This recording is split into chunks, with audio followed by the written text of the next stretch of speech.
प्यारे बच्चों, हम लोग अध्याय 3 विद्युत धारा का अध्ययन कर रहे हैं।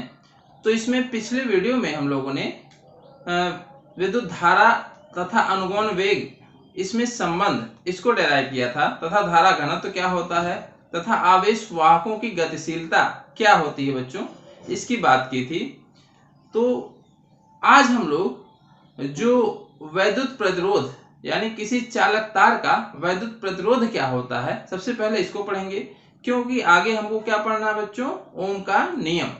तो ओम के नियम को पढ़ने से पहले हम लोग वैद्युत प्रतिरोध को अच्छे तरीके से समझ लेते हैं, जिससे हमको ओम के नियम में जब वैद्युत प्रतिरोध शब्द आए तो वहां समझने में आसानी हो। तो सबसे पहला जो हमारा आज का टॉपिक है बच्चों, वो है वैद्युत प्रतिरोध।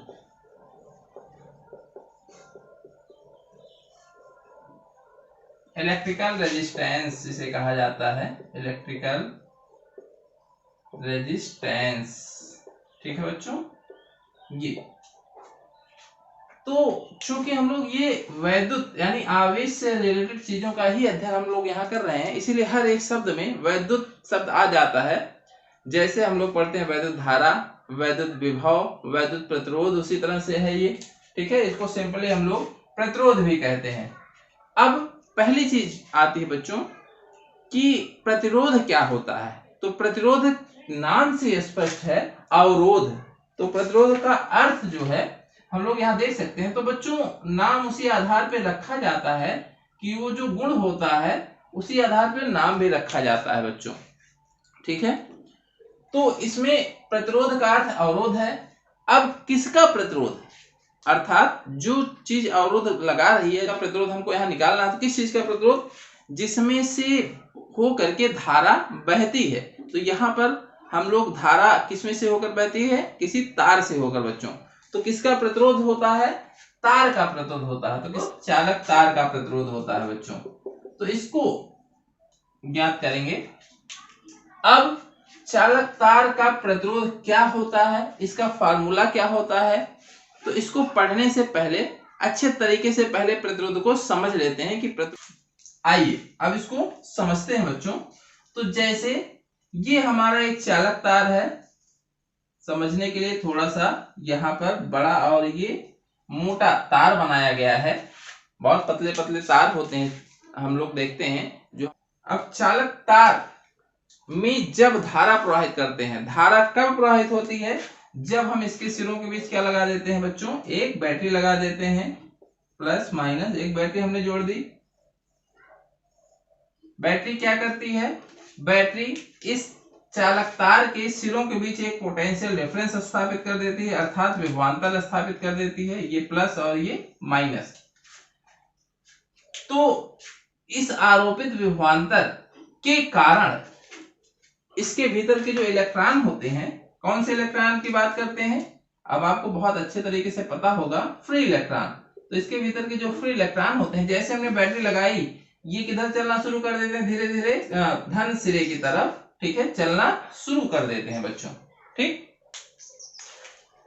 तो अब अगर ये इलेक्ट्रॉन चल रहे हैं बच्चों इसके भीतर, तो क्या होता है, तो क्या इस चालक तार के भीतर जो ये इलेक्ट्रॉन चल रहे हैं, तो क्या ये पूरा तार के भीतर का स्पेस खाली है जहां पे इलेक्ट्रॉन चल रहे हैं, तो क्या ये एकदम खाली है जिसके भीतर ये आसानी से चल पा रहे होंगे, नहीं।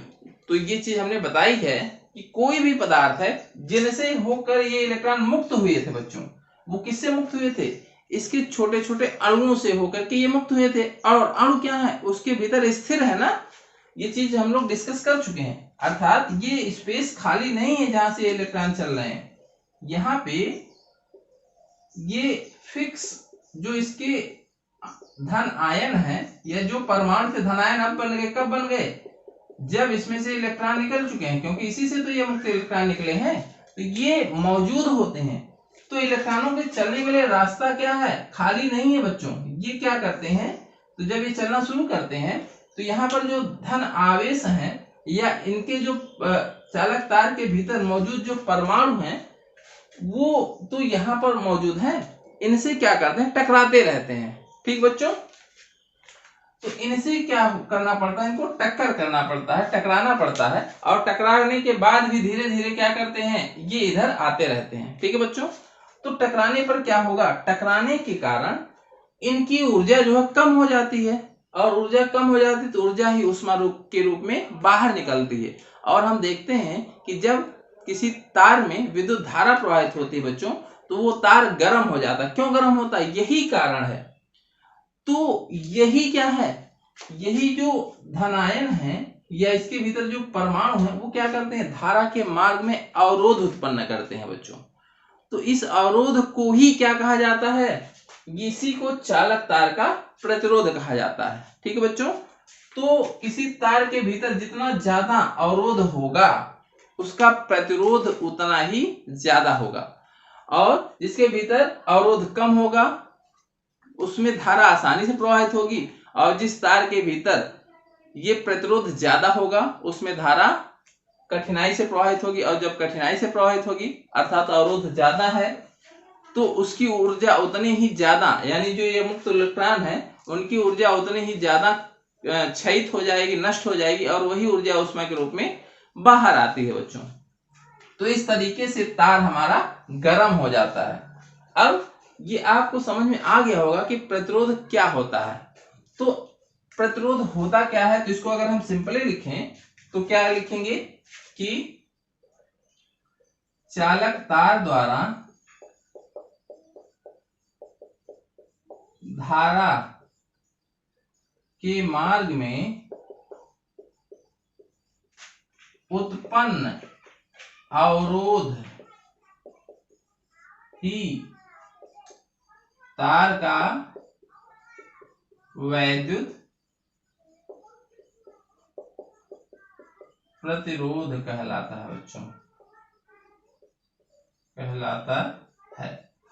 ये इसकी एक बेसिक सी परिभाषा हो गई कि वैद्युत प्रतिरोध होता क्या है बच्चों। ठीक है, तो किसी भी राशि को, भौतिक राशि को हम लोग फार्मूले की सहायता से भी परिभाषित करते हैं बच्चों। तो एक फार्मूला आप लोगों ने पढ़ा रहा होगा ओम के नियम में, जो हम लोग क्लास 10th में भी पढ़ चुके हैं। वो ओम का नियम क्या होता है, ओम का नियम हम लोगों ने पढ़ा था कि अभी जस्ट इसके बाद भी पढ़ेंगे बच्चों। V प्रोपोर्शनल I, अर्थात उसमें बहने वाली, चालक तार में बहने वाली धारा उसके सिरों पर लगाए गए विभवांतर के समानुपाती होती है। ये ओम का नियम है बच्चों। तो V, और यहाँ समानुपात का चिन्ह हटाते हैं बच्चों तो एक कांस्टेंट R लग जाता है, R इंटू आई।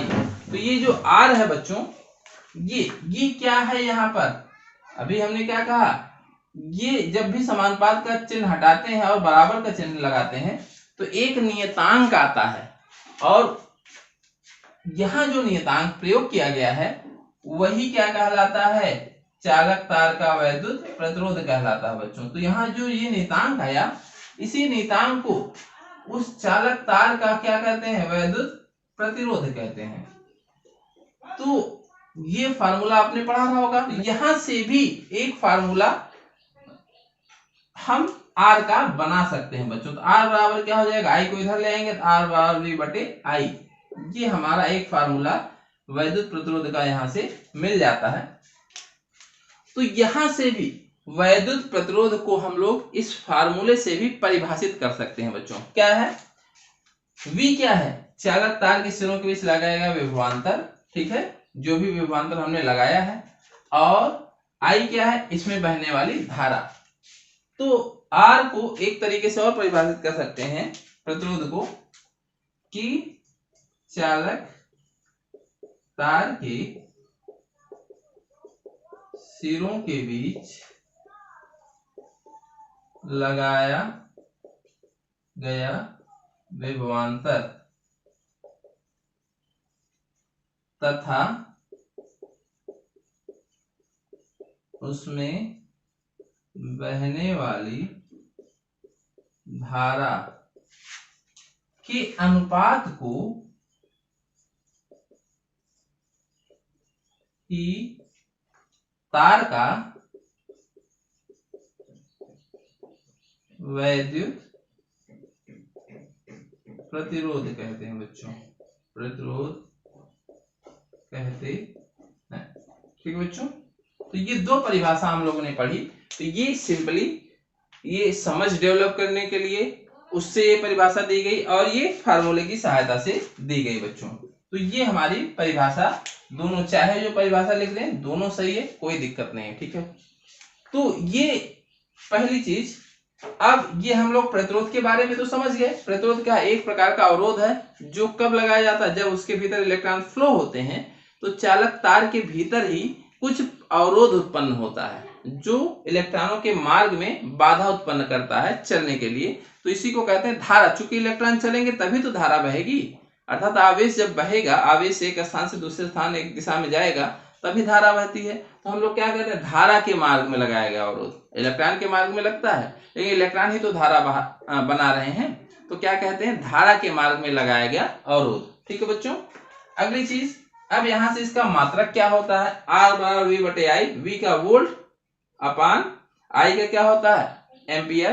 तो इसका मात्रक जो हम कह सकते हैं, इसका जो मात्रक होता है बच्चों, ये होता है वोल्ट प्रति एम्पियर। यहां से निकाल सकते हैं, लेकिन हम ये मात्रक यूज नहीं करते हैं। इसका एक मात्रक हम लोग अलग से निर्धारित करते हैं और वो मात्रक क्या हो जाएगा, ओम। और इसी मात्रक का हम लोग यूज करते हैं और ओम का ये सिंबल होता है बच्चों। तो अब से याद रखेंगे प्रतिरोध का मात्रक क्या होता है, ओम होता है। ठीक है, ये सब चीजें हम लोग हाई स्कूल में भी पढ़ चुके हैं बच्चों। अब ये प्रतिरोध किसी चालक तार का हम कैसे ज्ञात करते हैं, ठीक, इसकी भी बात कर लेते हैं। तो जैसे बच्चों हमने यहां पर इस तार के सिरों के बीच एक विभवांतर लगाया, ठीक, और तार के सिरों के बीच लगाया गया विभवांतर हम कैसे निकालते हैं। तो या तो ये बैटरी पता हो कि कितने वोल्ट की है, नहीं पता है तो हम तार के सिरों के बीच हम क्या लगा देते हैं, एक वोल्ट मीटर लगा देते हैं। वोल्ट मीटर आप लोग जानते होंगे, दो सिरों के बीच, दो बिंदुओं के बीच हम लोग विभवांतर मापने के लिए एक वोल्ट मीटर लगाते हैं। वोल्ट मीटर क्या बताएगा, इन दोनों बिंदुओं के बीच विभवांतर कितना है। अभी हम लोग ये सारी चीजें, वोल्ट मीटर क्या होता है, कैसे बनता है वोल्ट मीटर, ये सारी चीजें हम लोग आगे के चैप्टर्स में पढ़ेंगे। और धारा मापने के लिए यहां पर हम क्या लगा सकते हैं, एक एमीटर। एमीटर क्या करता है बच्चों, तार में प्रवाहित होने वाली धारा को मापता है। ठीक, तो यहां से तार की सिरों के बीच कितना विभवांतर लगाया गया बच्चों, वो पता चल जाएगा। और तार में कितनी धारा प्रवाहित हो रही है, क्योंकि धारा प्लस से माइनस जाती है, तो ये प्लस I, तो कितनी धारा प्रवाहित हो रही है ये कौन मेजर कर लेगा, एमीटर। तो किसी भी समय हम क्या निकाल सकते हैं, तार का वैद्युत प्रतिरोध हम लोग निकाल सकते हैं बच्चों। ठीक है, तो ये हमारा प्रतिरोध को ज्ञात करने की एक विधि होती है। तो अब आपको ये प्रतिरोध समझ में आ गया होगा। अब हम लोग आगे पढ़ते हैं ओम का नियम क्या है। तो बच्चों अब हम लोग पढ़ेंगे ओम का नियम। तो ओम के नियम से आप लोग परिचित भी होंगे बच्चों, आप लोगों ने क्लास 10th में भी ये परिभाषा पढ़ी रही होगी कि ओम का नियम क्या है। तो जैसा कि नाम से स्पष्ट है, इसे किसने दिया था, तो इसे ओम, जॉर्ज साइमन ओम नामक एक साइंटिस्ट थे जिन्होंने ये नियम दिया था बच्चों। तो सबसे पहले ये नियम क्या बताता है इसको पढ़ लेते हैं बच्चों। तो ओम का नियम क्या है, तो यदि किसी चालक तार की भौतिक अवस्था, जैसे ताप, भौतिक अवस्था में प्रमुख रूप से ताप ही आता है, में कोई परिवर्तन ना किया जाए तो उसमें प्रवाहित होने वाली धारा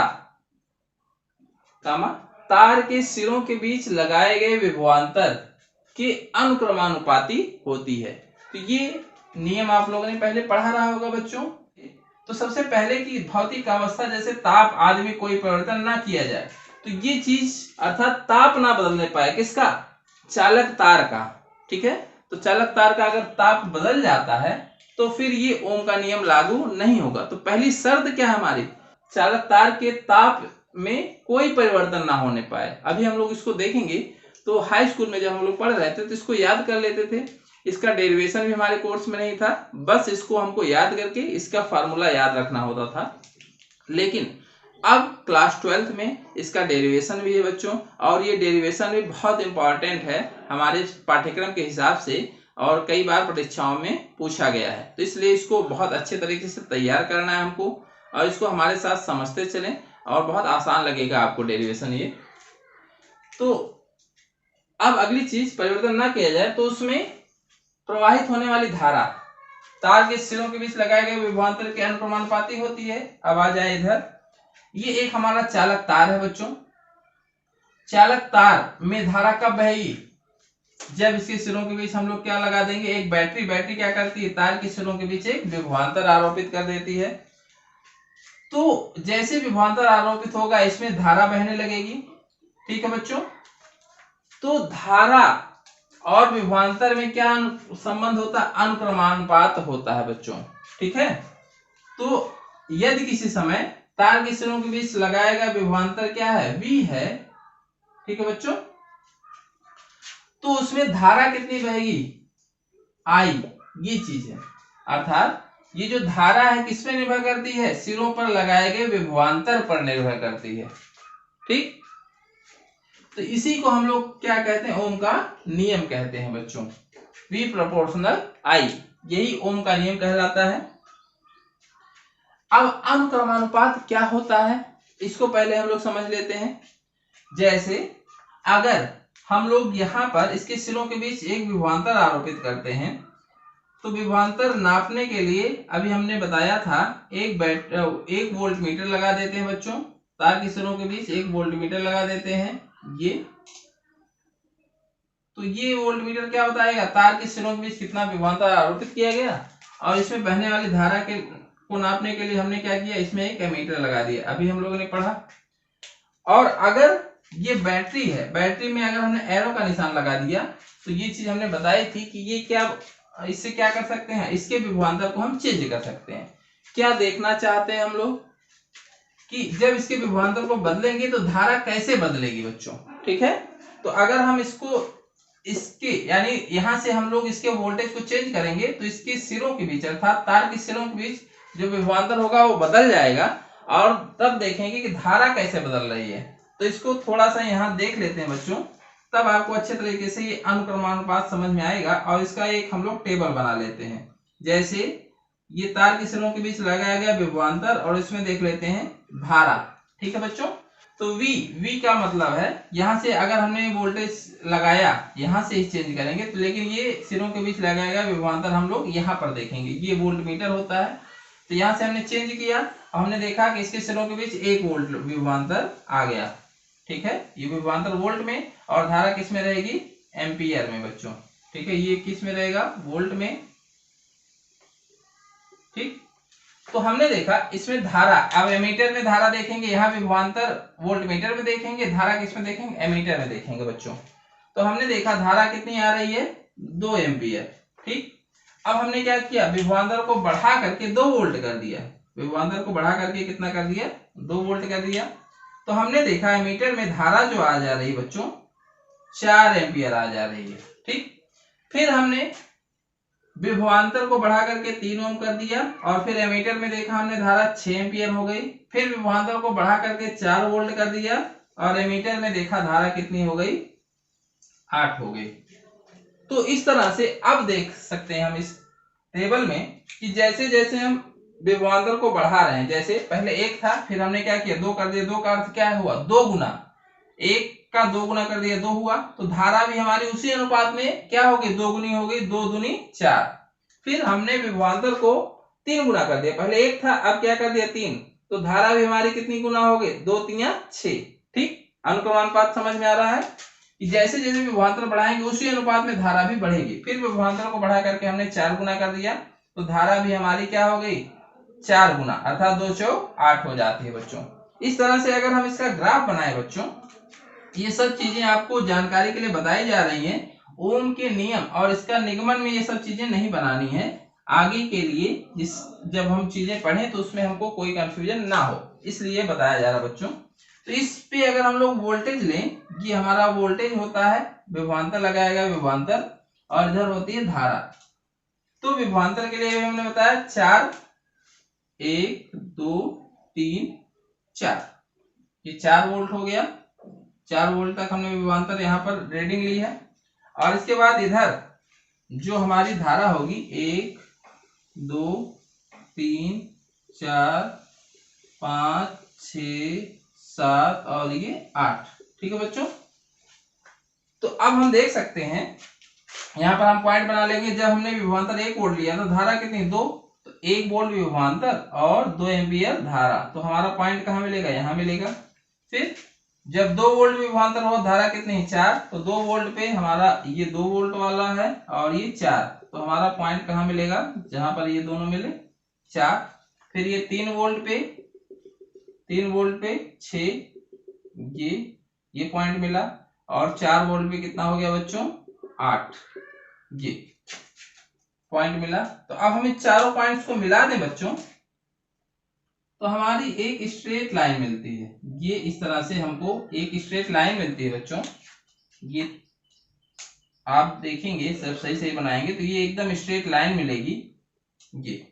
ठीक है बच्चों, तो ये 4 पॉइंट को जब मिला देते हैं तो हमारी ये एक स्ट्रेट लाइन प्राप्त होती है। तो ये स्ट्रेट लाइन अर्थात इसी को हम अनुक्रमानुपात भी कहते हैं। अगर दो राशियां हैं, इनके बीच अगर ग्राफ खींचा जाए और हमको क्या मिले, एक स्ट्रेट लाइन ग्राफ मिले, तो उन राशियों में अनुक्रमानुपात का संबंध होता, समानुपात का संबंध होता, अर्थात जैसे जैसे ये बढ़ेगी वैसे वैसे ये बढ़ेगा बच्चों। ठीक है, तो याद रखिएगा कि जिसका प्रतिरोध हम ज्ञात कर रहे हैं, अगर उसके V और I में हम लोग ग्राफ खींचे और हमको एक स्ट्रेट लाइन मिले, तो वो पदार्थ अर्थात वो चालक तार ओम के नियम का पालन करता है। ठीक है, तो इसको हम लोग कहते हैं अनुक्रमानुपात। तो इससे हमको अभी ओम के नियम में ये सब चीजें नहीं लिखनी है, इसको समझाने के लिए हमने बताया अनुक्रमानुपात होता क्या है। ठीक, तो इसको थोड़ा सा इरेज कर देते हैं यहां से। ये हमारा पहले वाली स्थिति हो गई। ठीक है बच्चों, ठीक, अब यहां आ जाए कि V प्रोपोर्शनल I, ये हमारा क्या था, ओम का नियम है। अब हम लोग जानते हैं कि जैसे ही यहां समानुपात का चिन्ह हटाएंगे, अभी हम लोगों ने पढ़ा भी, एक नियतांक आ जाता है बच्चों, और वो नियतांक क्या है, यहाँ पर R है, R इंटू I। तो ये हमारा जो अनुक्रमानुपात का नियतांक है, यही क्या कहलाता है, R क्या है, ये अनुक्रमानुपातिक नियतांक है। तो हमको बहुत ध्यान देना है, अनुक्रमानुपातिक नियतांक है। छोटी छोटी चीजों पर जब तक आप ध्यान नहीं देंगे तब तक आपको कंफ्यूजन बनी रह सकती है, इसीलिए बार बार बताया जा रहा है। जिसे क्या कहते हैं, चालक तार, या सीधा लिख देते हैं तार का प्रतिरोध कहते हैं बच्चों। ठीक है, प्रतिरोध कहते हैं। तो R क्या है, नियतांक है। ये बार बार चीज बताई जा रही है आपको, किसके लिए, उस दिए गए चालक तार का नियतांक है, जिसे हम लोग क्या कहते हैं, प्रतिरोध कहते हैं। ठीक, तो ये ओम का नियम है। अब इस नियम का डेरिवेशन अर्थात निगमन, जो कि हम लोगों ने हाई स्कूल में नहीं पढ़ा था, यहां तक चीजों को तो पढ़ा था, लेकिन हम लोगों ने इसका निगमन नहीं पढ़ा था बच्चों। तो अब हम लोग इसका निगमन पढ़ेंगे, और उसमें जो क्वेश्चन पूछा जाता बोर्ड परीक्षा में, सीधे सीधे कभी कभी दो चीजें एक साथ पूछ ली जाती हैं। जैसे अनुगमन वेग क्या है, अनुगमन वेग के आधार पर ओम के नियम का निगमन कीजिए, ये क्वेश्चन पूरा पूरा ऐसे पूछा जाता है बच्चों। तो अनुगमन वेग हम लोग पढ़ चुके हैं, अब अनुगमन वेग के आधार पर ओम के नियम का हम लोग निगमन करेंगे बच्चों। ठीक है, तो बच्चों एक बहुत ही इंपॉर्टेंट डेरिवेशन हम लोग पढ़ने जा रहे हैं, अनुगमन वेग के आधार पर ओम के नियम का निगमन। ठीक है बच्चों, तो ओम का नियम अभी हम लोगों ने पढ़ा है। तो ओम के नियम के निगमन में सबसे पहले ओम का नियम क्या बताता है हम लोग जानते हैं। तो इसमें डेरिवेशन में कुछ एजम्पशन हम लोग लेते हैं। तो सबसे पहले इसमें हम लोग एक तार लेंगे। तार जैसे ही हम कोई तार लेंगे बच्चों, तो उसकी कोई ना कोई फिक्स लंबाई होगी। ठीक है, जैसे हमें एक तार दिया गया तो उसकी कुछ ना कुछ फिक्स लंबाई होगी, उसका कुछ ना कुछ ये अनुप्रस्थ काट का क्षेत्रफल होगा। ठीक है, और तीसरी चीज जो तार के पदार्थ पर निर्भर करती है वो है इसके प्रति एकांक आयतन में उपस्थित मुक्त इलेक्ट्रॉन की संख्या। वो किस पे निर्भर करती है, तार के पदार्थ पर। तो अगर हमको तार दे दिया गया तो वो फिक्स हो जाएगा कि कौन सा पदार्थ का है, और जब पदार्थ फिक्स हो जाएगा बच्चों तो उसके प्रति एकांक आयतन में उपस्थित मुक्त इलेक्ट्रॉनों की संख्या फिक्स हो जाएगी। ठीक है, 3 चीजें आपको समझ में आई। तो वही हमने यहाँ लिया कि माना L लंबाई तथा A अनुप्रस्थ परिच्छेद क्षेत्रफल का एक चालक तार है। L और A के बारे में आप लोग जानते ही हैं, जिसके प्रति एकांक आयतन में उपस्थित मुक्त इलेक्ट्रॉनों की संख्या n है। 3 चीजें जैसे हमको तार दिया गया बच्चों वो हमारी फिक्स हो गई। अब हम क्या करते हैं, ये हमारा एक तार है, तार के सिरों के बीच हम क्या लगाएंगे, एक बैटरी लगाएंगे। तो हम क्या करते हैं, इस तार के सिरों के बीच एक बैटरी लगा देते हैं बच्चों। ये हमने क्या किया, इसके तार के सिरों के बीच एक बैटरी लगा दी।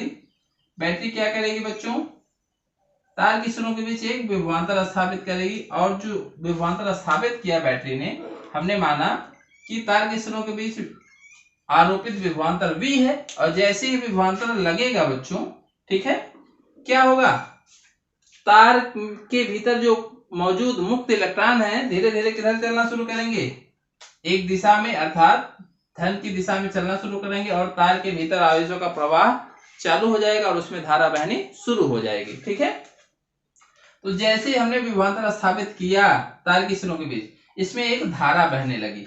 ठीक है, और धारा V विभवांतर लगाया और हमने धारा माना I बह रही होगी। तो इसमें बहने वाली धारा जो है हम लोग जानते हैं किधर बहेगी, इलेक्ट्रॉन इधर आते हैं, धारा किधर बहेगी, I। तो इसमें बहने वाली धारा I है। ठीक, और जैसे विभवांतर लगाएंगे तो हम लोग जानते हैं इसमें की जो इलेक्ट्रॉन है वो किस वेग से चलना प्रारंभ हो जाते हैं, एक नियत सूक्ष्म वेग जिसे हम लोग कहते हैं अनुगमन वेग। तो ये 3 चीजें और लिख लेते हैं। ठीक है बच्चों, तो यदि तार के सिरों के बीच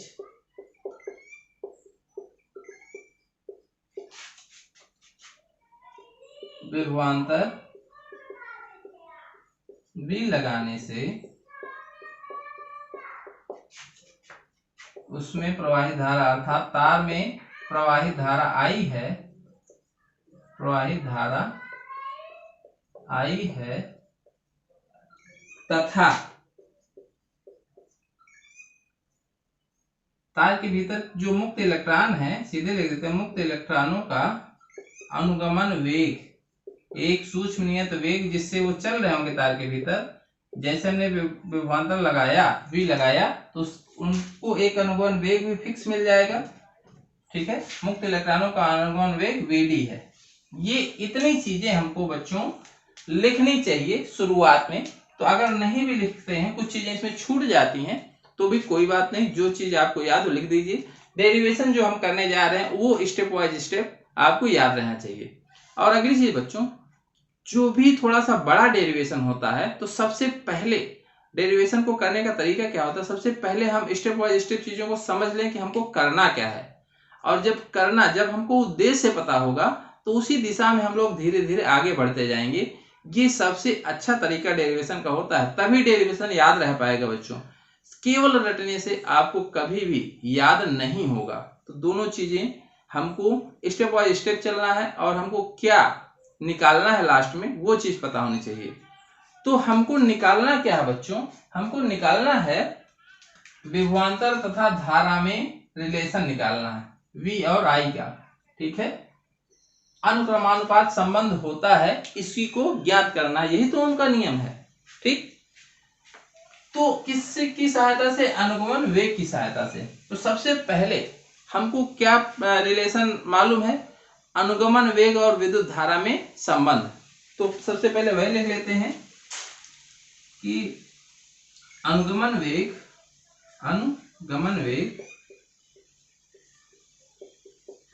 तथा धारा में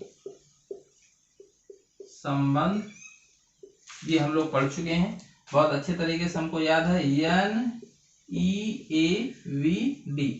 ठीक बच्चों, अब इसमें कौन सी चीज क्या प्रदर्शित करती है हमको पता है। N के बारे में भी हमने लिख लिया, A के बारे में भी हम लोग जानते हैं, VD के बारे में जानते हैं, E क्या है, एक इलेक्ट्रॉन का आवेश है। ठीक बच्चों, तो ये हमारा समीकरण नंबर 1 हो गया। तो ये अनुगमन वेग और धारा में संबंध होता है बच्चों। ठीक है, तो हमको रिलेशन ओम के नियम में क्या प्रूफ करना है, धारा और उसके सिरों के बीच लगाए गए विभवांतर में संबंध निकालना है। तो क्या इस फार्मूले में आपको कहीं विभवांतर दिख रहा है? धारा तो हमको दिख रही है, लेकिन क्या कहीं विभवांतर दिख रहा है? नहीं दिख रहा है। तो विभवांतर आएगा कहां से इस फार्मूले में? ये चीज हम लोग समझ लेते हैं। अब फार्मूले को पहले देखते हैं। यन क्या है? यन तो हमारा ये है मुक्त इलेक्ट्रॉनों की संख्या प्रति इकाई आयतन की। ई क्या है? आवेश है एक इलेक्ट्रॉन का। ए क्या है? ये क्षेत्रफल है अनुप्रस्थ परिच्छेद का जो दिया गया तार है। तो अगर हमको तार दे दिया गया तो यन भी फिक्स है, ई तो फिक्स है ही है, ए भी फिक्स है। तो क्या इसमें से कोई भी चीज वेरिएबल है? नहीं है, जब तक कि हम तार नहीं बदल देते हैं बच्चों। ठीक है, तो V कहां से आएगा इस फार्मूले में? अब आपको सारा का सारा ध्यान किस पे लगाना है? VD पर लगाना है। क्यों? क्योंकि यहीं से, इसी की सहायता से ही हम यहाँ पर V लाएंगे फार्मूले में, VD। और VD और V में अगर आपका दिमाग काम कर रहा होगा तो डायरेक्ट रिलेशन है बच्चों। क्यों? क्योंकि जैसे ही हमने यहाँ पर विभवांतर लगाया था, इसी विभवांतर को लगाने के कारण ही तो क्या उसमें आ रहा था? मुक्त इलेक्ट्रॉनों में एक अनुगमन वेग आ रहा था। बैटरी लगाने से पहले अनुगमन वेग रहता है? नहीं रहता है। तो जैसे हमने बैटरी लगाई अर्थात विभवांतर लगाया, तभी तो उस मुक्त इलेक्ट्रॉनों में एक अनुगमन वेग आया बच्चों। अब आपको समझ में आ गया होगा।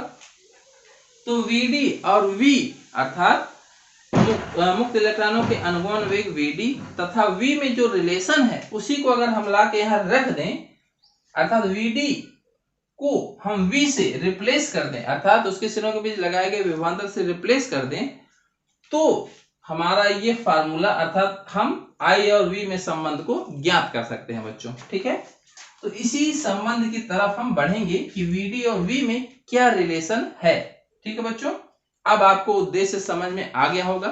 ठीक, अब हम लोग उसी तरफ बढ़ते हैं बच्चों। ठीक है, तो अब अगली चीज यहां पर, जैसे ही तार के सिरों के बीच विभवांतर हमने लगाया था बच्चों, तो उस विभवांतर ने क्या किया था? एक चीज याद रखिएगा हमेशा, तार के सिरों के बीच एक इलेक्ट्रिक फील्ड लगा दी थी। अच्छा, अनुगमन वेग कैसे आया था? इलेक्ट्रिक फील्ड की दिशा प्लस से माइनस की तरफ होती है। तार के सिरों के बीच एक इलेक्ट्रिक फील्ड लगा दी। इस इलेक्ट्रिक फील्ड के कारण ही तो उन इलेक्ट्रॉनों पे फोर्स लग रहा था, और उसी फोर्स के कारण ही तो इस पे वेग आ रहा था इलेक्ट्रॉनों में, और उस वेग को ही तो हम अनुगमन वेग कहते थे। ठीक है, तो अब यहां पर लिखेंगे तार के भीतर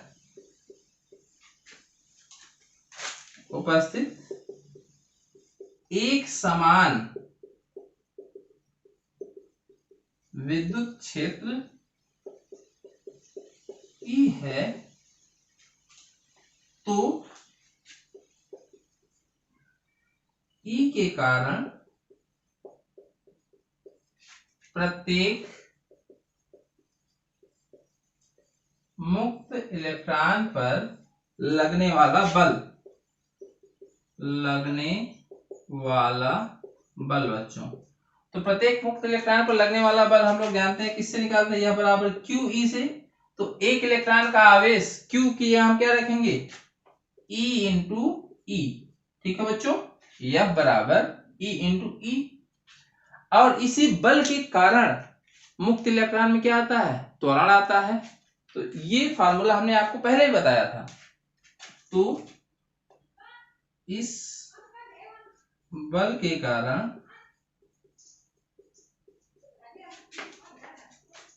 मुक्त इलेक्ट्रॉन में उत्पन्न त्वरण बच्चों, तो क्या हो जाएगा? A बराबर F अपान M। F किसके बराबर है? E इंटू E के बराबर है, E इंटू E अपान M। ठीक है बच्चों, तो ये हमारा क्या हो गया? त्वरण का फार्मूला हो गया बच्चों। ये हमारा हो गया त्वरण का फार्मूला। अब E को, जो हमारा विद्युत क्षेत्र है, तो विद्युत क्षेत्र हमको नहीं चाहिए, हमको क्या फार्मूला चाहिए था बच्चों? हमको फार्मूला चाहिए था V में। हमको E और V का रिलेशन हम लोग जानते हैं। तो इलेक्ट्रिक फील्ड किनके सिरों के बीच लगाई गई है? ये तार के सिरों के बीच, और तार के सिरों के बीच की लंबाई कितनी है? L। तो हम लोग जानते हैं एक फार्मूला, सूत्र E बराबर V बाई डी। डी क्या है? जिनके बीच इलेक्ट्रिक फील्ड लगी है उनके बीच की दूरी क्या है। तो यहाँ पर D की जगह हम लोग क्या रखेंगे? L। तो क्या रख देंगे? सूत्र E बराबर V बाई L से। ठीक है बच्चों, तो यहां से A बराबर क्या हो जाएगा? E इंटू E की जगह हम क्या रख देंगे बच्चों? V अपान L। तो E V अपान M पहले से है एम एल। ठीक है बच्चों, तो ये एक फार्मूला हो गया। इलेक्ट्रिक फील्ड के पदों में ये फार्मूला हो गया। ठीक है, ये हमारा ये समीकरण 2। तो अगर इस त्वरण को इलेक्ट्रिक फील्ड के पदों में लिखना चाहते हैं बच्चों तो ई अपान एम होगा, या वैद्युत विभवांतर के पदों में लिखना चाहते हैं तो क्या हो जाएगा formula? E V upon M L हो जाएगा बच्चों। तो ये हमारा समीकरण 1 और ये हमारा हो गया समीकरण 2। तो अभी भी हम अनुगमन वेग है वो इसमें कैसे आएगा बच्चों? तो पहले इतनी चीजों को आप लोग नोट कर लें और इसको अच्छे तरीके से समझ लें, फिर हम लोग इसके आगे की चीजों को करते हैं बच्चों। तो बच्चों इससे आगे की जो चीजें हैं उनको करने के 2 तरीके हैं। दोनों तरीकों से हमको रिजल्ट भी सेम मिलता है, बस एक थोड़ा सा लंबा प्रोसेस होता है और एक थोड़ा सा शॉर्टकट प्रोसेस होता है। दोनों तरीकों से आपको अच्छे तरीके से समझ में आएगा। तो यहाँ पर जो एनसीईआरटी में जो तरीका फॉलो किया गया हम वही तरीके से यहाँ पर आगे बढ़ेंगे और वो शॉर्टकट तरीका होता है। बाकी अन्य बुकों में जैसे नगीन प्रकाशन की बुक है उसमें थोड़ा सा लॉन्ग वाला जो तरीका है वो दिया गया है। तो हमको हमारे काम होने से मतलब है और हमको अच्छे से समझ में आना चाहिए, तो हम लोग वही शॉर्टकट वाला तरीका ही यहाँ पर अपनाएंगे, तो थोड़ा सा आसान भी होता है। तो समझ लेते हैं पहले इस चीज को बच्चों। जब हमने ये तार है, तार की सिरों के बीच जब हमने विभवांतर लगाया था तभी इनके मुक्त इलेक्ट्रॉनों में अनुगमन वेग आया था और अनुगमन वेग के कारण ही धारा आई थी बच्चों। ठीक है, इससे पहले यानी बैटरी को लगाने से पहले इसके भीतर के जो मुक्त इलेक्ट्रॉन हैं, ठीक, वो क्या स्थिर थे? नहीं थे। क्यों? क्योंकि वो गति कर रहे थे और किस वेग से? ऊष्मीय वेग से गति कर रहे थे, लेकिन वो कोई भी धारा बना रहे थे क्या? नहीं बना रहे थे। अर्थात उनका रिजल्ट, तो अगर वो धारा ही नहीं बना रहे थे तो हम क्या मान सकते हैं कि उनका जो रिजल्ट एट लास्ट मिल रहा है वो 0 मिल रहा है। और इसको इस प्रकार से भी मान सकते हैं कि जो इलेक्ट्रॉन है वो स्थिर थे। समझ पा रहे हैं बात को? अर्थात जब कोई रिजल्ट ही नहीं मिला हमें तो हम क्या मान लेते हैं कि वो इलेक्ट्रॉन चल ही नहीं रहे थे, जिसको हम लोग क्या कहते थे कि औसत ऊष्मीय वेग 0 है। 0 का मतलब क्या? ऊष्मीय वेग अगर 0 है अर्थात बैटरी को लगाने से पहले इलेक्ट्रॉन क्या है? वेग 0 है का मतलब क्या? स्थिर है। समझ पा रहे हैं बात को? ठीक है, तो विभवांतर आरोपित करने से पहले मुक्त इलेक्ट्रॉनों का औसत ऊष्मीय वेग। ठीक है बच्चों, ये क्या है? U बराबर 0 है। ये चीज हम लोगों ने पढ़ी थी, औसत ऊष्मीय वेग 0 है। अब जैसे ही बैटरी के सिरों के बीच विभवांतर आरोपित करते हैं उनका वेग इस तरह कह सकते हैं कि उनका वेग बढ़ करके क्या हो जाता है? VD हो जाता है। तो अंतिम वेग क्या प्राप्त कर लेते हैं? VD, और उसी से चलते रहते हैं वो धीरे धीरे। ठीक है, तो क्या लिखेंगे? विभवांतर आरोपित करने के बाद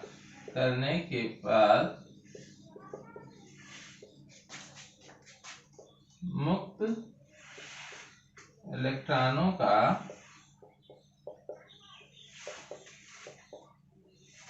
अंतिम वेग बढ़कर VD, अनुगमन वेग बढ़कर अनुगमन वेग VD हो जाता है।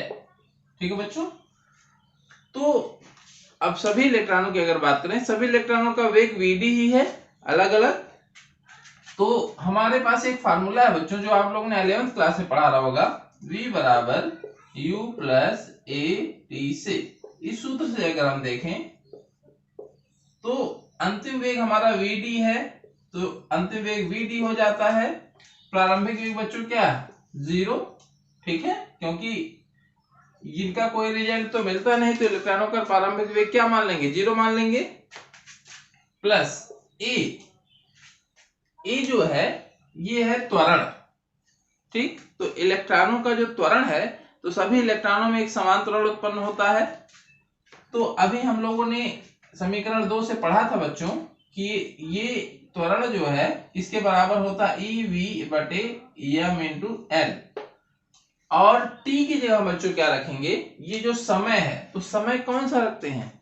वह समय जितने समय के दौरान उस पर त्वरण कार्य कर रहा था बच्चों। तो मुक्त इलेक्ट्रॉनों पर जो त्वरण है कितने समय के लिए कार्य कर रहा था। तो त्वरण कैसे बनता है? त्वरण बल से बनता है कि उस पर, तो हम देखेंगे कितने समय के लिए बल कार्य कर रहा था। तो ये जो बल होता है बच्चों, जैसे इलेक्ट्रॉन होते हैं, इलेक्ट्रॉन इधर से उधर क्या करते हैं? चक्कर लगाते हैं पदार्थ के भीतर। तो वहां पर इलेक्ट्रॉन टकराते रहते हैं धनायनों से जो कि फिक्स होते हैं। तो जब ये एक टक्कर से दूसरा टक्कर ये करते रहते हैं, इलेक्ट्रॉन यहां से यहां गए, यहां फिर टकराए, ठीक है बच्चों, फिर इधर से इधर गए। तो हम लोगों ने एक क्लास ही पढ़ी थी श्रांतिकाल। तो टक्कर के दौरान कुछ देर ये फ्री स्टेट में होते हैं। तो जब हम विभवांतर आरोपित करते हैं तो जितने देर तक ये फ्री रहते हैं उसी दौरान ये क्या होता है? वो बल आरोपित होता है जो कि बैटरी द्वारा उस पर लगाया जाता है। इलेक्ट्रिक फील्ड के कारण जो फोर्स लगता है कितने देर के दौरान आरोपित होता है? जितनी देर वो श्रांतिकाल में रहते हैं उसी देर के उतने ही टाइम के दौरान ये हमारा बल आरोपित होता है और उसी के कारण त्वरण आता है। तो हम लोगों ने पढ़ा था बच्चों कि ये जो श्रांतिकाल था, सभी इलेक्ट्रॉनों का जो औसत श्रांतिकाल था वो क्या था? टाउ। ठीक है, तो उतने देर के दौरान ही इस पर क्या होता है? बल लगता है। तो यहाँ टी की जगह समय क्या रखेंगे? टाउ रखेंगे। ठीक है बच्चों, तो यहाँ लिख देंगे दोनों चीजें। ये क्या है? जो हमने ए रखा है समीकरण 2 से, अभी हम लोगों ने ए का मान निकाला था, ए बराबर ईवी अपान ml निकाला था। और टाउ क्या है? औसत श्रांतिकाल। तो इसी दौरान चूंकि बल कार्य करता है तो इसीलिए हम यहाँ पर क्या रखेंगे? टाउ रख देते हैं बच्चों। तो ये vd का मान जो है, अब हमको मिल गया vd बराबर ev अपान ml इंटू टाउ। तो ये जो मान है बच्चों, अब देख सकते हैं vd के मान में क्या आ चुका है? ये v का अर्थ है सिरों के बीच लगाएगा विभवांतर आ चुका है। तो हमने बताया था इसी चीज की हमको जरूरत थी। अब हम लोग इस vd को समीकरण नंबर 1 में पुट कर देंगे बच्चों, रख देंगे। तो समीकरण 1 में vd का मान रखने पर, ठीक है बच्चों, तो अभी हम लोगों ने पढ़ा था I बराबर NEA vd। तो vd होता है, तो यही मान रख देते हैं NEA। vd का मान रखेंगे ev बटे ml इंटू टाउ। ठीक है बच्चों, तो अब यहां से देख सकते हैं e और e 2 बार है, तो इसको क्या लिखेंगे? e स्क्वायर हो जाएगा। तो I बराबर हो जाएगा बच्चों NE स्क्वायर a टाउ बटे ml। चूंकि ml, चूंकि बच्चों हमको I और V के बीच रिलेशन चाहिए, तो इसलिए V को हम लोग क्या करते हैं? अलग लिख देते हैं। इसको हमने एक में कर दिया और V को अलग कर दिया। अब जो हमारा एट लास्ट उद्देश्य है बच्चों, हम लोगों ने क्या फार्मूला पढ़ा था? V और IR। तो हम इस रूप में अगर बदलें IR के रूप में, तो V को एक तरफ करते हैं और आई और शेष बची क्वांटिटी को एक तरफ करते हैं। तो v को एक तरफ करेंगे तो बच्चों v को एक तरफ हमने कर लिया। तो v को अगर हमने एक तरफ किया बच्चों तो यम एल को इधर ले आते हैं, यम एल बटे, और इसको जब इधर ले आएंगे तो ये बट्टे में चला जाएगा, यम एल, ये एल है बच्चों, एन ई स्क्वायर ए इंटू टाउ, ठीक, और ये हो गया आई। तो ये जो हमारा फार्मूला बना बच्चों, आप देख सकते हैं ये हम लोगों ने अभी जो रिलेशन पढ़ा था v बराबर आर इंटू आई, तो इससे कंपैरिजन करेंगे तो यहाँ v है, यहाँ i है, और ये क्या है हमारा r है बच्चों, ठीक है। तो r क्या होता था, एक नियतांक होता था, हम लोगों ने पढ़ा था ना, v प्रोपोर्शनल i, ओम का नियम तो यही है। तो जो धारा होती है लगाए गए विभवांतर के अनुपाती होती है। तो अगर ये चीज कांस्टेंट हमको मिल जाए, अगर ये चीज कांस्टेंट है तभी v प्रोपोर्शनल i होगा, क्योंकि अब इस चीज पर तो निर्भर नहीं कर रही है, r हमारा कांस्टेंट है, तो v प्रोपोर्शनल i तभी मिलेगा जब ये बीच वाली चीज कांस्टेंट है। तो हम लोग देख लेते हैं कि यहाँ इसमें जो जो चीजें हैं वो क्या है, क्या इन सब का रिजल्ट एक नियतांक है, ठीक है, दिए गए तार के लिए। तो अब हम लोग देख लेते हैं यहाँ पर यम यल ये सब चीजें क्या है। तो यम क्या है बच्चों, अभी हम लोगों ने डिस्कस किया था, यम होता है इलेक्ट्रॉन का द्रव्यमान। ये सारी चीजें हम लोगों ने इसके पहले भी नोट की हुई हैं। तो यम, चूंकि यम क्या है, इलेक्ट्रॉन का द्रव्यमान है, ठीक, एल क्या है, तार की लंबाई, ई जो है इसमें बच्चों, ये ई इलेक्ट्रॉन का आवेश है, एल क्या है, तार की लंबाई, ए क्या है, अनुप्रस्थ परिच्छेद का क्षेत्रफल। एल तथा ए ये दोनों क्या है, तार की लंबाई तथा अनुप्रस्थ क्षेत्रफल, ठीक है, 60 में लिख दिया हमने। अब ये सारी चीजों, एन क्या है, तार के प्रति एकांक आयतन में उपस्थित मुक्त इलेक्ट्रॉनों की संख्या है बच्चों। तो ये हमारा क्या है, एन, तार के प्रति एकांक आयतन में उपस्थित मुक्त इलेक्ट्रॉन, ठीक है बच्चों। ये सारी चीजें, तो अगर हमको एक तार दे दिया गया बच्चों, जैसे हमको ये एक तार दे दिया गया, तो ये सारी चीजें कांस्टेंट रहेंगी कि नहीं रहेंगी, आप बता सकते हैं। यम और ई तो ऑलरेडी कांस्टेंट है, वो इलेक्ट्रॉन के लिए कांस्टेंट है। यल और ए जो दिया गया तार, उसकी लंबाई तो बदल नहीं रहे हम, और उसके अनुप्रस्थ परिच्छेद का क्षेत्रफल वो वही रहेगा, ठीक है, जब एक तार दे दिया जाएगा। साथ ही साथ इसके भीतर जो एन होगा, प्रति एकांक आयतन में उपस्थित मुक्त इलेक्ट्रॉनों की संख्या जो होगी वो भी निश्चित हो गई, वो इसके पदार्थ पर निर्भर करती है, वो भी नहीं बदलेगी। अब एक चीज बस यहाँ पर देखना है हमको, टाउ। टाउ क्या है, टाउ है हमारा औसत श्रांति काल, ठीक है। तो ये हमारा क्या है बच्चों, औसत श्रांति काल।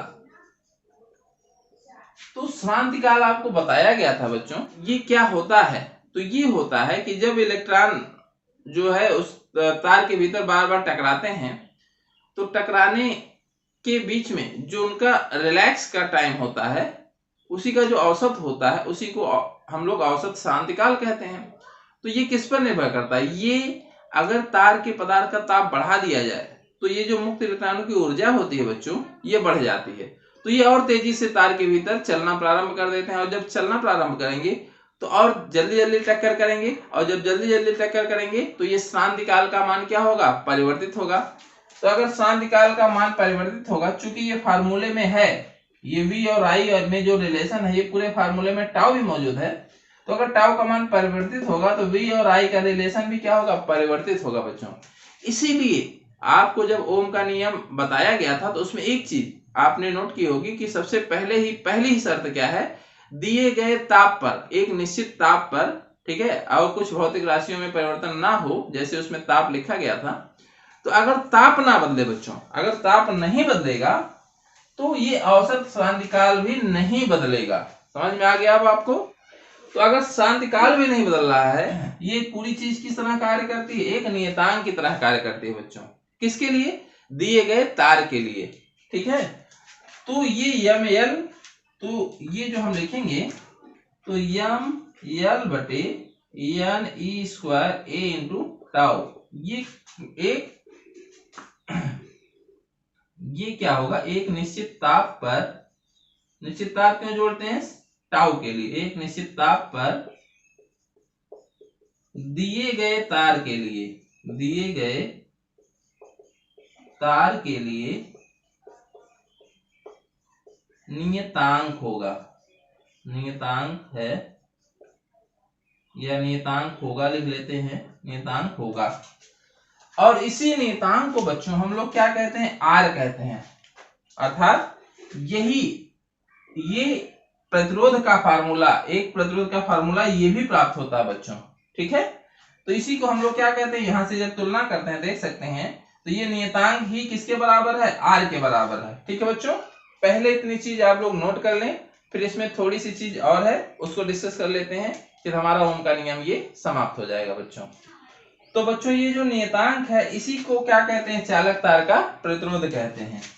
तो यम एल बटे एन ई स्क्वायर ए टाउ बराबर नियतांक, और नियतांक को हम लोग क्या कहते हैं, आर।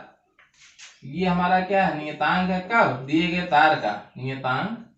इसी को क्या कहा जाता है, चालक तार का प्रतिरोध कहा जाता है बच्चों, ठीक।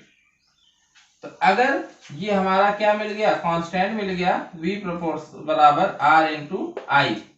तो चूंकि R कांस्टेंट है तो इसी को हम लोग लिखते हैं कि V R पे या I R पे डिपेंड नहीं करेगा, ये दोनों रिलेशन, तो V प्रोपोर्शनल क्या मिल गया हमको बच्चों, I मिल गया। क्योंकि ये क्या था हमारा, ये तो R नियतांक है, तो सीधे सीधे V और I में डायरेक्ट रिलेशन होगा, R से उसको कोई मतलब नहीं है। तो यही लिखेंगे, यही ओम का नियम है बच्चों, यही ओम का नियम है। यही ओम ने बताया था कि तार में बहने वाली धारा उसके सिरों पर लगाए गए विभवांतर के समानुपाती होती है, ठीक है। ओम का नियम यही है। तो यहां से ये क्या हो जाता है, प्रूव्ड हो जाता है, अर्थात इसका निगमन हो गया बच्चों, ठीक है। यहां से हमको एक फार्मूला ये मिला बच्चों, ये भी एक इंपॉर्टेंट फार्मूला है, इस पे भी न्यूमेरिकल बन सकते हैं। साथ ही साथ दो फार्मूले इसमें और मिले, ये छोटे छोटे फार्मूले भी आपको नोट करते चलने हैं, इस पे भी आपको न्यूमेरिकल मिल सकते हैं बुक में। एक फार्मूला अनुगमन वेग का जो हम लोगों ने पढ़ा था बच्चों, अनुगमन वेग के दो फार्मूले, एक विद्युत क्षेत्र के पदों में और एक वैद्युत विभव के पदों में, ये फार्मूला भी आपको याद रखना है। तो VD बराबर उसमें EV अपान ML टाउ, ये कौन सा फार्मूला था, जब हम लोगों ने V बराबर U प्लस AT में मान रखा था तो वहां पर ये फार्मूला हमको बच्चों मिला था। और इसी का एक रूप और होता है बच्चों, जब V अपान L, हम लोग जानते हैं V अपान L बराबर E होता है, तो V अपान L बराबर जब E रखते हैं तो ये फार्मूला हमारा E अपान M इंटू टाउ में बदल जाता है। क्योंकि यहाँ लिख देंगे V अपान L बराबर क्या होता है, E इलेक्ट्रिक फील्ड, ठीक है बच्चों। तो ये दो फार्मूले अनुगमन वेग के होते हैं बच्चों। इस पर भी छोटे छोटे न्यूमेरिकल बनते हैं, तो तीन फार्मूले आप लोग और नोट करेंगे, ये दोनों अनुगमन वेग का फार्मूला, ये हमारा वैद्युत प्रतिरोध का फार्मूला। से रिलेटेड न्यूमेरिकल भी कोशिश करके साथ साथ बच्चों लगाने का प्रयास भी करते रहें, क्योंकि न्यूमेरिकल जब साथ साथ उस पर लगाते रहते हैं तो हमको थ्योरी और भी क्लियर होती रहती है। ये चीज हम आपको बार बार बताते हैं, तो अगर आपको ये चीजें समझ में आई होंगी तो ठीक है, नहीं तो आप लोग एक दो बार वीडियो रिपीट करके जरूर देखा करें, जिससे आपको वो चीजें एकदम अच्छे से समझ में आ जाए। नहीं समझ में आता है तो आप उसको कमेंट भी करके पूछ सकते हैं, ठीक है बच्चों। तो अब अगले वीडियो में मिलते हैं, थैंक यू।